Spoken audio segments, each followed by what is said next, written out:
I'm with a gentleman here he's from South Africa. He hasn't come all the way from South Africa today, and his name is, you can introduce himself? It's Johannes Martinson.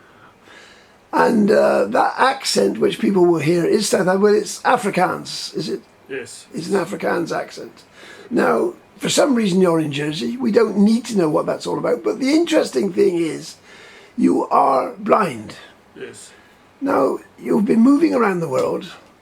Obviously, you don't leave your disability behind, and you observe and you experience disability in other countries. Yes. And that's what I want to know. I have great expectations that buildings should be made adaptable, should be designed to be suitable for everybody. And people go take a job, the employer should make it as accessible as possible. Am I being unreasonable from the experience you've had, South Africa, around the world, anywhere? Am I being unreasonable to expect that? The laws might say it, but do people make things accessible for persons with disabilities, generally speaking? There's two things you can look at. You look at your private way of doing it, at your home, your day-to-day life, and then you got where you work, your employer, Right. your government, what they do in their setups.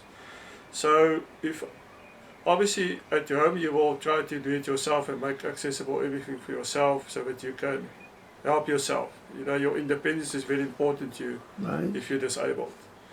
But you do need facilities, resources, and you need generally to own the house. If you don't own the house, you can't knock it about, can you? In South Africa you can't do it, but I mean to a certain limit. I don't know of anybody that had a problem where they wanted to adapt their houses, even if they rent it, to adapt it. Your main problem would be from accessible would be your wheelchair access, Right. where you still have places that's got only stairs to enter the buildings and the doors are not big enough, that kind of stuff. But normally your houses and stuff will be accessible. What I would say for my personals is it's basically outside my house. That's where it becomes difficult to move around. Right. And that's very similar to Jersey. Right. You've got your very small pavements. Yeah. Some pavements there aren't not even there, so there's a big chance of you getting hurt by a car coming past you. Where in South Africa you've got your taxi service. It's one of the greatest things that happen to blind people is your Uber. Ah, the Uber taxi. Right. Yes, because now it is where previously I had to phone a taxi service, where I had to send somebody out, and I had to pay for that person from where they left the office to my place to work, and it was like 3 times more expensive than using Uber. Right. So that was in South Africa I went there now and I was there on my own for like almost a year. And going to shops, no problem. I order Uber, I get to a shop, and that's another thing that I found in South Africa, the attitude that you've got with your African people, especially, is very much more open to assisting disabled people. Really? One funny thing is I once got hurt in a road where I fell. And some lady I've known, she came up and said, sorry. It's as if it was her fault that I fell, but it wasn't. That's the kind of attitude they've got to the world with disability. So that's why I say I can go to any shop there. Online shopping is available there. Right. I see that it's here in Jersey. I haven't tried it yet, but Have you used a taxi in Jersey? Have you tried one? I've used taxis coming and going to the airport. Right. Because it's not absolutely. I don't know how long they've had accessible taxis, but they're not all accessible taxis. No. They're becoming so. Yes. Now, one of the problems used to be, I don't know whether this is the sort of thing, because there's not every taxi is the same. They would take you to a restaurant, say, for somebody they'd have a nice, pleasant evening. Then they'd phone up the taxi company and they say, "Sorry, we can't come and collect. We're busy now. We can't collect you to take you back." Yes. I mean, that is not acceptable, is it? If you take you to a place, you've got to be able to get back again, haven't you? exactly. And the distances in South Africa can be rather bigger than they are in Jersey. Yes, yes. And that's why I say your Uber taxi service and the different ones we've got there are much, much bigger than here. I mean, I went to on my own to the casino. It's about, what, 10 miles from my house. And I got home, I wanted to go home like 3 o'clock in the morning. Right. And I just opened the app and there was a vehicle within 5 minutes. Really. Now, of course, it sounds like you're probably talking about city, town life. Once you get out into the beyond the town, the countryside, what happens then in South Africa? 'Cause it's a huge country. You can't have everything accessible all over the country, can you?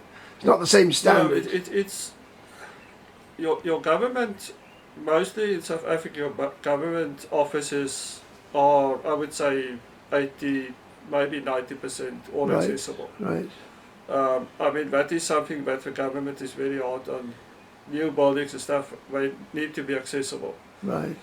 You've got your older buildings that still have some issues, but they've got a bigger attitude to change it there. Right. The ones I went to. Obviously, I stayed in Sandton, so that's like mid-city.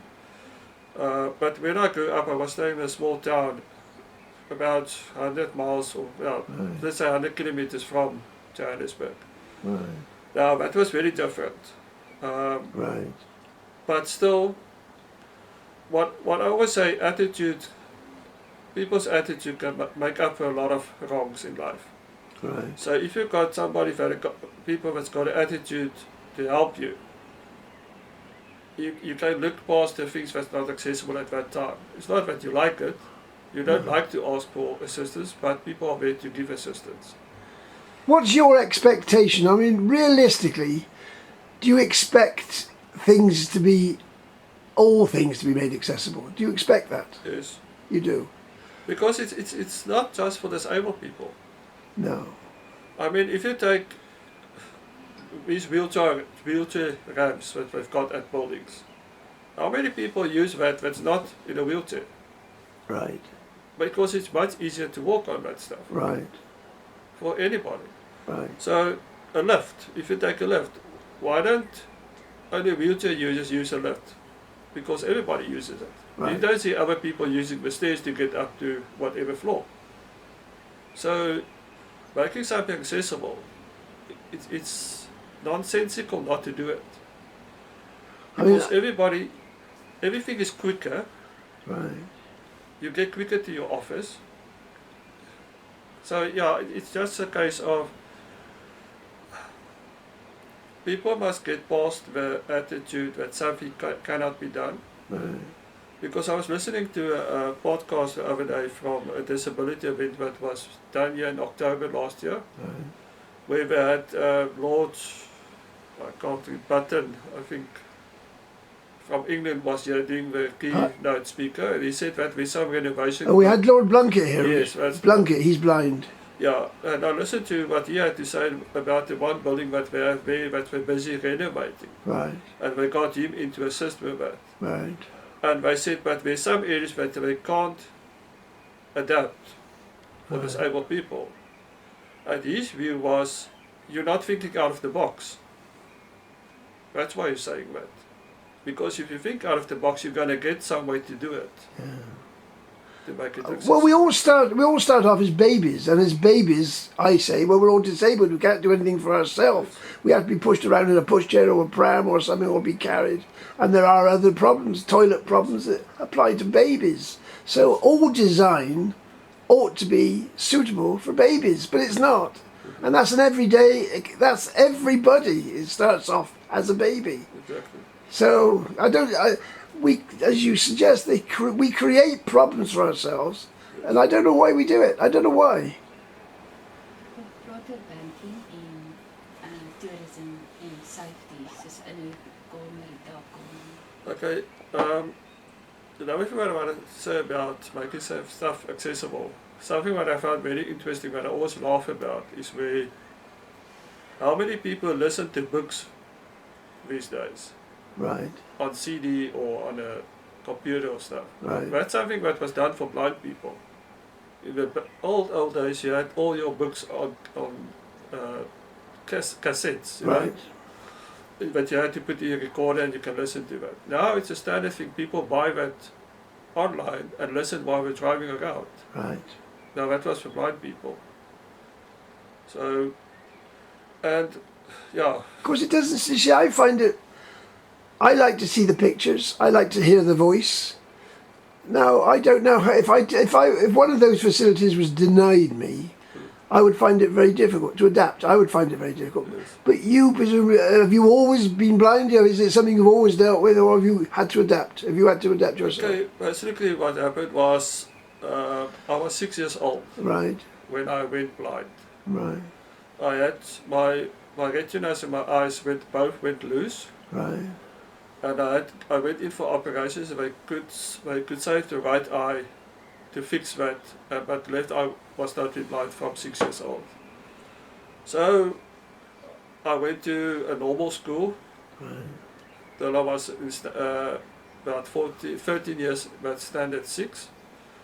And then when I went to high school, it got too difficult because they still wanted me to look at on the board what is written there, and I couldn't anymore. So I went to Princehof School for the Blind, that's in Pretoria, Right. for high school. I went early out of school and went home. I left school about when I was standard 8, 3 years later, so I didn't finish school. I had some stuff happening in my life, and I in the end, when my mother died, Right.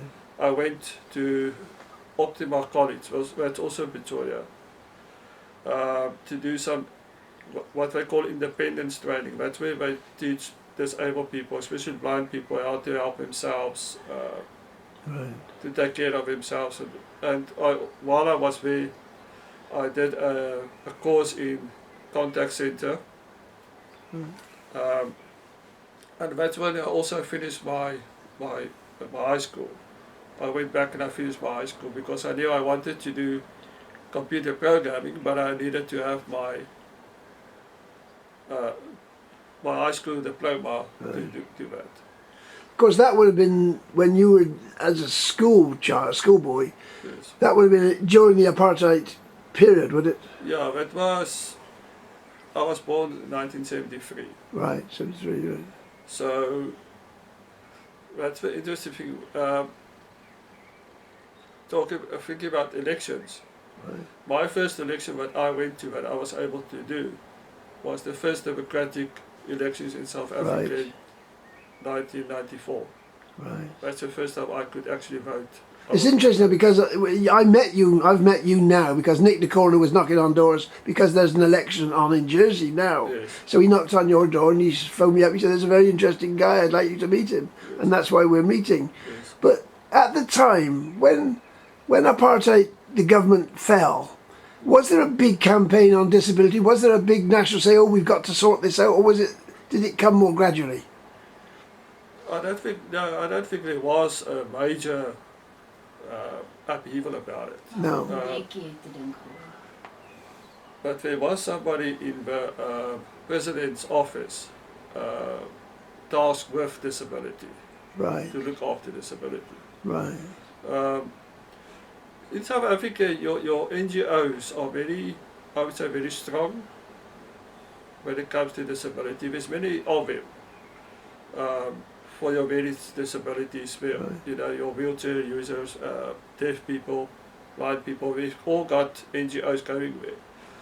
And they were very big to try to make sure that they got into the Right. not so much the politics of it, but the actual change over from the apartheid government to the new government. If the law in South Africa, the national law, presumably requires places to be adapted, do they? It requires that, does it? That's all over the country. That's what the national law presumably says. The thing that they say, they need to do it reasonable. As they use the word reasonable a lot there, where they say anything if you can do it and it's reasonable, Right. You know, that's what the word they use there. So it's not with the hardcore to say you have to do it. Right. But if you can prove, okay, it's going to cost your company too much to do it, then you can get away with not doing so. Right. But otherwise, yes, so it's not a law that says everything needs to be. And at local, I like in Jersey, there's a tribunal, a discrimination tribunal. There aren't many cases taken on disability, but there have been a few. Are there many cases go to tribunals like that? Are they effective? Um, we don't have a disability tribunal as such in South Africa. You've got your Human Rights Commission. Right. I've taken stuff to them that I found they weren't that great. You see, in our constitution, they say you can't discriminate against a lot of things like religion, Right. colour, all that kind of stuff. Yeah. But they don't. The word disabled is not in there. It's not specific. No. That's right. So that to me is a very great loophole for people, That's right. because you can, everything else is discriminatory, but That's right. disabled not. It's curious, isn't it? So you can take your stuff to Human Rights Commission and they will look into it. But like I said, the experience of art is not too good. Of course, there's a United Nations Convention to prevent discrimination on the grounds of Yes. disability. Jersey hasn't signed it yet. They've promised that they will. Is that the same in South Africa? Have they No, promised to sign it? No, South Africa has signed it as far as I know. They have signed it, Yeah. but it's not really effective. No. Well, that's it. Go on, give us some hope. Where in the world have you've travelled around a bit? Where have they got it right? Anywhere have they got it right? Okay, as far as when I was at work, one day I decided I will start studying Right. for a BA degree, Right. just because somebody said I couldn't do it. Right. So I got my BA degree, and after that, I went and I saw an ad for something online. It was for a master's degree in business management, that was done through York St. John's University and Robert Kennedy College in Switzerland. Really? Really? So I got the money together and I went and I did that.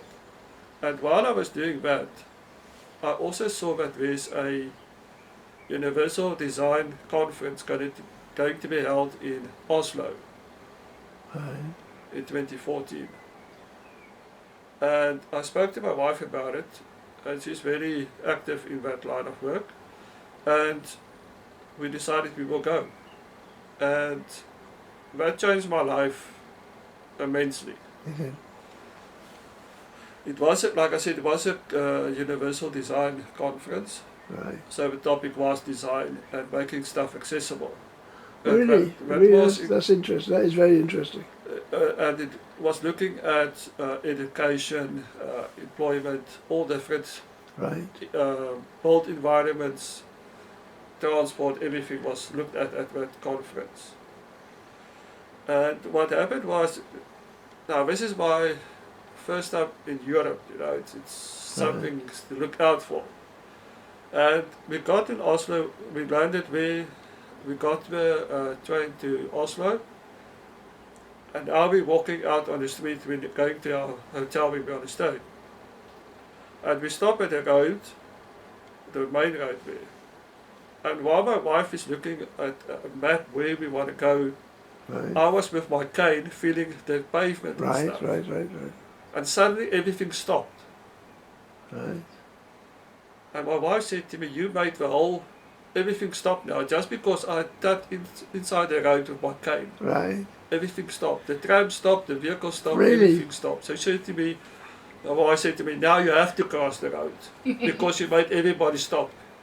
And that's what they do, is it? The Yeah. traffic, if they see you, they stop. They live Yeah. that. Because they've got the attitude where the weakest goes first. So in their road act or whatever they've got, it's first your pedestrians. Well, I think it's even before pedestrians, you're disabled. When you're Right. pedestrians, when you're cyclists, you're motorcyclists, the levels go up and up. But it was just a total different. When South Africa, if you do that, you're going to hit by a car. I was run over by I think twice in my life already in South Africa. By bicycle? No, I ended up in hospital Right, twice. right, Once when I was young, I was going to school, right. and a van came around the corner, and I was still driving a bicycle at that stage. You were on the bicycle? The Yeah. car? All right. And it hit me, and I ended up my foot. Yeah, it was messy. So I ended up in hospital for a while. Right. And in 2000, I had a guide dog, and we were crossing a road in Pretoria. And the lady with a bus driver with a double-decker bus cut the corner, Right. skipped the light, and hit me. Right. So I had a busted shoulder, busted leg, ended up in hospital again. And the dog? He was okay. Luckily, the bus hit me on the side. I was between the bus and the guide dog. The dog was shaken up and stuff. Did you lose your confidence after that? Yeah, I think so. It was difficult to get, because it's not my fault. That's the main thing that got to me, is that this lady was driving a double-decker bus. Now she's not only putting me at danger, Right. but everyone else in that bus Right. was in danger because of her way of driving. It is apparently quite a frequent thing that, Yeah. for London, for example, that buses do cut people at the corners. Now you feel Yes. sorry for the driver of the bus. They got a big vehicle, but cyclists are not seen. They're simply not seen. When I got my first guide dog, Right. that dog, I was standing on a corner at the robot, and there was a truck coming from my left-hand side, turning into my left-hand side. Right. And the guide dog actually pushed me back, because the truck was cutting the corner, and the wheels just missed me. But the guide dog pushed me back. Right. Oh, really? Yeah. Did it? That's clever.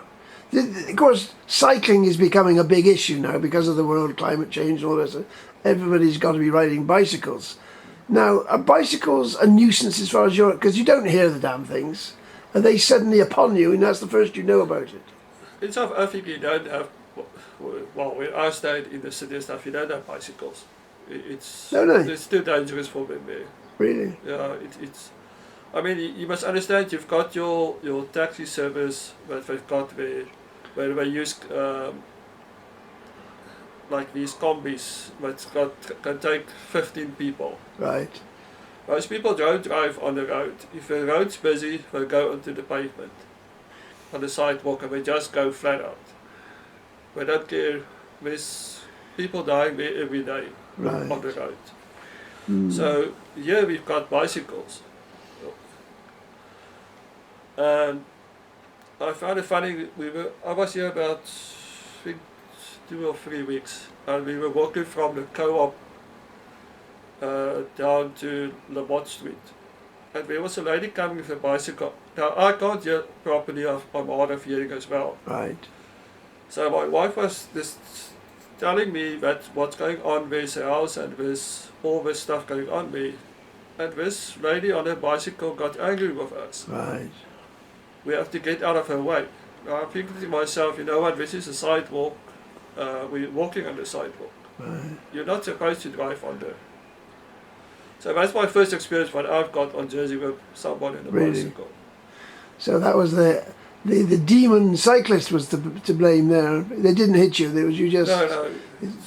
She was just going on. We have to get out of the road, get out of the way. Yeah. But I'm like, yeah. The other thing I learned many years ago, I was riding a motorbike, and I parked this motorbike and leaned it against the wall, and I didn't know, but that was a regular route for somebody with a cane, using a cane. Of course, they came along, whack. They got their shin on the footrest of the motorbike. So it was quite a nasty blow. And of course, as a user, I didn't know, I didn't think. And we don't, do we? As a rule, we don't think what is possible. These accidents can happen so easily, can't they? Yeah, and I had two things. One was also the same type of situation as yours. Yeah. In South Africa, when it starts to rain a lot, Right. people, especially when you've got hailstones falling, when it's bad, people will actually take the cars and park on the pavement under trees and stuff. Now, I'm walking there with my guide dog, Exactly. and they just, now what can you do? That's right. You can't go to the road because people can't even see what's driving because the rain is That's so, right. so heavy. So normally I use my cane and I would hit the cars. Right. Oh, really? Just to let the people Of know. course, pavements, obviously, shopkeepers like to put their A-frames out, advert frames. Yes. There's all sorts of stuff. It wasn't there yesterday, but all of a sudden they'll stick something out on the pavement. Well, if you're using a cane or if your sight is bad, you don't see them, you're liable to fall over them. And also baskets of flowers, flower baskets. They look pretty, but if they're hanging over your head, And you can... building material. That's right. And what we also like your rubbish bags, Yeah. your black bags that That's you put right. out. That's right. Yeah, so It is dreadful. But what can we do? How can people be aware? They ought to be aware. I try to be aware, but we all make mistakes sometimes. We all do. It's inevitable. you know, for me personally, it's a case of if there's no punishment, Right. people won't change if there's no consequences. Right. If you've got an issue where, for example, well, just also about 2 years ago, when I got here, we went out to a restaurant in St. John, Right. and went in, everything is fine, and it's a small place, and we turned and went into where the tables are, and I hit my head, like about there. Right. They've got a bit where the roof is lower Right. on that piece. It's not a normal 2.5 meters. Right. So I hit it straight here, Right. walked into it. Now, it wasn't that busy, but people should have said, listen, That's right. That's there's a right. problem. Because of my injuries and stuff, I've got a cracked vertebra in my neck as well. Right. It was painful for months. Right. And that's why I say if there's no consequences, law can't make people change. It's when you put in that law and you say, okay, if you build something new, it has to be this way. If you don't do it, there's consequences for that. But if you've got older places, people are very easy to say, yeah, but we're renovating. Wow. So my question is, what is the legal requirements for doing that renovation? That's where your inspectors must come and say, listen, even your environment minister here needs to come and say, listen, if you do something, this is the requirements. If you don't do it, there's going to be a penalty and we're going to undo that work. Right. Not just give you a financial penalty to say, okay, we're going to hit you with 10% because they brought that kind of money into their cost in the first place. So you have to have penalties that's going to make people think and say, no. Well, I entirely agree with you, because decades and decades I've been campaigning on issues for years and years, and nobody takes notice. They don't take any notice. Because they don't have any consequences. Right, that's right. That's right. And if you take somebody that designs a road, take him out of his vehicle, put him on his feet and say, listen, walk here. Then see if it's fine for you. Well, I followed a course at what was it, Architectural Association in London. I had to travel over a period of time. It was a degree course or a postgraduate course, and it was very interesting. And their message was, you design for disability. That's what you design for. And generally speaking, if it's designed for disability, it will suit everybody. There are a few things which it doesn't work, but generally you design everything on the basis. So that little book I've got there, my Designing to Enable, that is the Bible for me, for design. If you don't have regard for that, then they've got like for example, they've got an exhibition coming up soon. They're having a competition, an award scheme for the architects and the planning office here. And I always write to them, and I have already written, what do? You're having an award for the best accessible building, and they don't do that.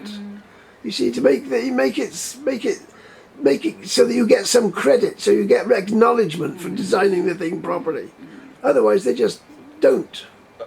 On top of that, Mike, you also need, even if you get the acknowledgement, you need your other companies on the outside, your contractor that's going to build something, when to use those people that's got them. Right. It doesn't help you get all the paperwork, the certificates on your wall, and people are not using you because we're not using your expertise, man. That's right. So what you can have all that, but still go and build their buildings like they want to build them. Or they use somebody that's not got the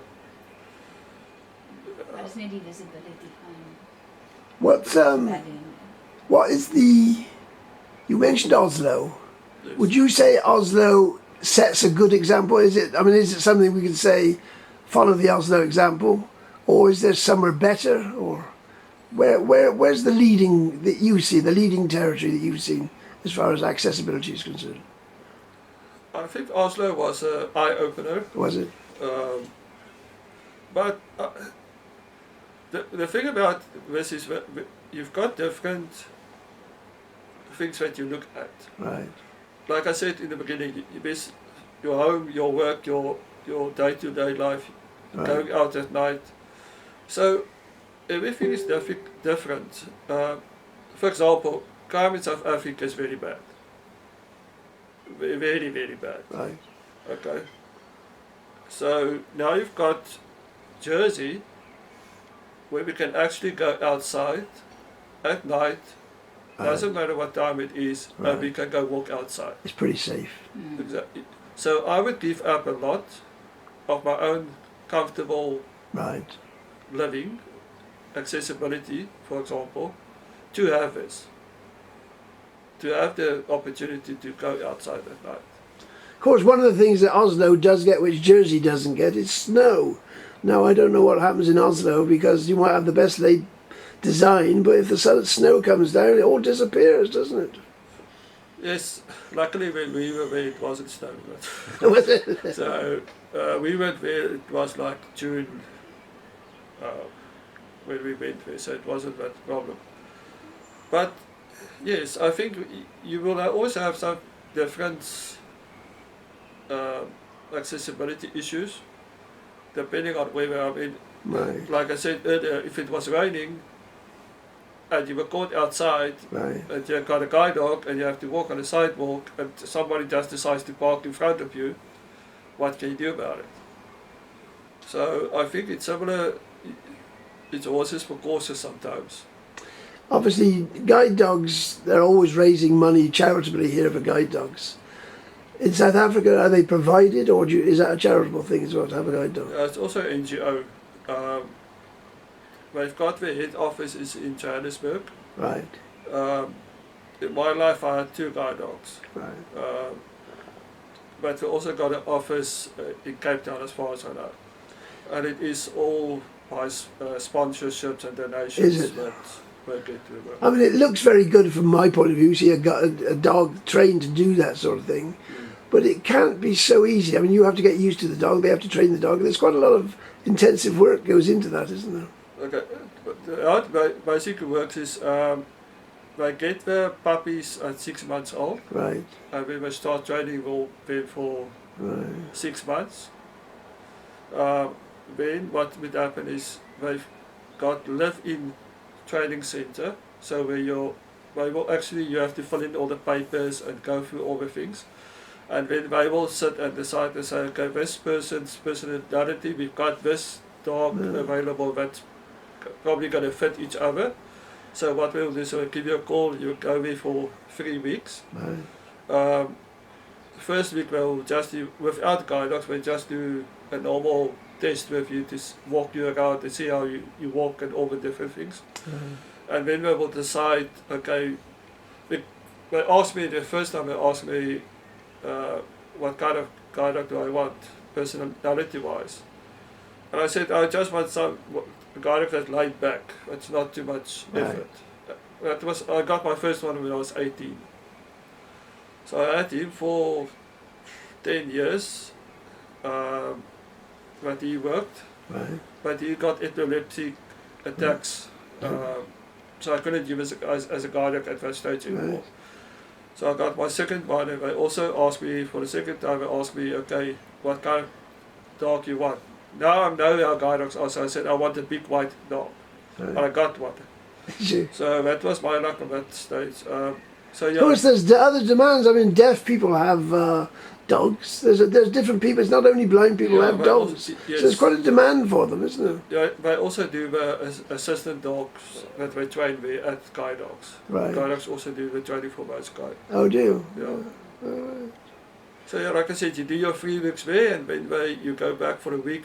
They do aftercare. Where a person comes to your where you stay, and they will walk your normal routes that you do to the shops and whatever. They will walk with you for a week, and then after that, it's you and your guide dog. You know. What do you think about the electric car, which we're all going to have swarming all over the place soon? Does that bother you, electric car? Having a bit of a hearing problem already, it's a concern. But I would say for me what would work is where they actually just give those vehicles, understand they do need to have a certain kind of beeper that goes off under 12 miles, Right. if they drive under 12 miles an hour. I would say that thing needs to go up to at least 20 miles an hour. Because Jersey's got, in South Africa your roads, people drive 40s, 50, Right. 60 miles. The highways in South Africa, the main roads, are 75 miles an hour. Right. Now here in Jersey, your top is 40 miles an hour. Absolutely. So it's already quiet. It's not that loud noise that you can hear coming from far. So I would say, for me personally, the biggest thing would be for those vehicles all to have beepers or make sound up to at least 20 miles Right. per hour. That's going to help us to actually hear something coming. Obviously, I presume the world is getting better for disability. I mean, there is an awareness. There are laws. Now you're a user. Are you optimistic? Does it feel like it's getting better from your perspective? I'm in from the age where we didn't have cell phones, we didn't have internet. Right. So that was, if you think back now, that was difficult. Because now, I mean, I could do my master's degree at home because of online courses, but I couldn't do that. I mean, I've got everything in my house is talking to me. My microwave is talking to me, Right. my phone, everything is talking to me. So I'm so much more independent. And that's what I said in the start, the main thing of a disabled person is always independence. Right. To be able to do something for yourself all the time. Absolutely. That's right. I hate asking people to read something for me, for Right. example. That's why I've got many fights with people on the phone when they send me documents that I can't read from my system. And I say to them, listen, just think about it. I'm making your life actually easier. Just put it in an email. You don't have to go through everything, printing everything. Just put it in the email. I can read it myself. And I can help myself. Okay. Something that we got here that we don't, well, to a lesser extent have in South Africa is like Amazon. Now that's also make a big difference to disabled people. Of course. Yes. And all online shopping that you can do. It takes out, the biggest thing for me is not the shopping part of it. It's the getting there, getting back. Yeah. You have to make arrangements with Right. people. You have to, Yeah. when you're at the shop, I do all my thinking before I get to the shop so that I know I'm going to spend the least amount of time there. I've got 5 or 6 things that I want. I get the person to help me, that's about stuff that I get out of the shop. I'm not browsing. How about, I've got a thing with the co-op. The co-op AGM is this week. And I've had a proposition with the co-op for about 5 years. They've never done it. All their services and all their products, they should do an audit to make sure they're accessible. Because I know what it is. Lots of tins you can't open, the jars you can't open, bits of cellophane on things I can't see them. How you manage, I don't know. Is that much of a problem for you? The everyday. Dat jy alleen gebly het en blikkies. Okay, I mean for me, yeah, I hear what you say and I agree with you. That's why I love online shopping, Right. because I can order specifically what I want. Right. I want that kind of food or that kind of coffee, and I can order it. Right. But now when you get it at home, you've got all those codes. And that's where, like I said, where technology is so good, because I've got an app on my phone. It works like a video, Right. and I take the camera and put it in front of the phone, and it reads to me what can it Oh, is, really? what box of cereal it is, whatever. It can read it all to me. Well, I got a stack of medicines in my kitchen out there, which I Yes. take. The writing on medicines is infinitesimally small. Okay. Nobody can read it. Never mind whether they're blind or sighted. But You the- just simply can't read it. But what I use in that case, I've got a talking pen. Right. What it basically is, it uses a certain type of little stickers that you put on your stuff.